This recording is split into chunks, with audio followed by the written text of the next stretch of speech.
নোয়াখালীর সুবর্ণচরে চরাঞ্চলে মেঘনা নদীর পলিমাটি ও অনুকূল আবহাওয়ায় তরমুজ চাষের জন্য অত্যন্ত উপযোগী।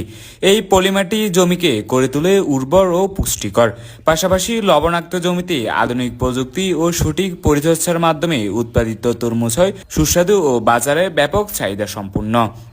তবে গত কয়েক বছর ধরে নানা সংকটে হুমকির মুখে পড়েছে সুবর্ণচরের তরমুজ চাষ। চলতি মৌসুমেও প্রাকৃতিক দুর্যোগ ও বাজারের অস্থিরতায় দিশেহারা হয়ে উঠেছেন স্থানীয় তরমুজ চাষিরা। প্রাকৃতিক অবস্থা খারাপ। প্রাকৃতির কারণে মনে করেন আপনার জমিনগুলা এই যে বৃষ্টি বাদল হয়েছে, এই কারণে আপনার তরমুজ গাছের লাই বৃষ্টি এক যাচ্ছে সিটির মতন।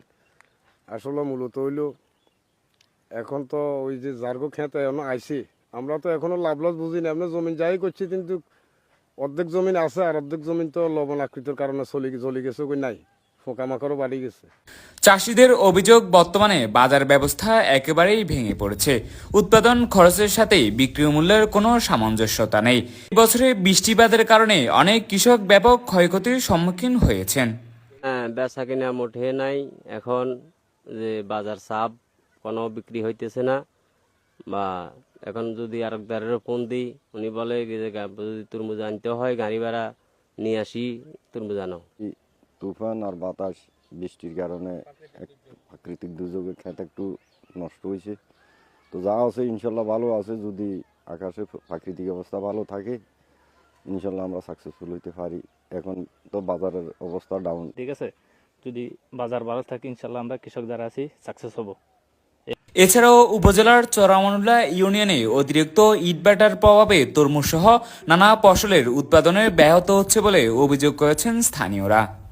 অত্র এলাকায় ব্রিকফিল্ডের দেওয়ার কারণে গাছে কোনো আম ধরে না, নারকেল ধরে না, সুপারি ধরে না এবং ফসলের অবস্থা খুবই খারাপ।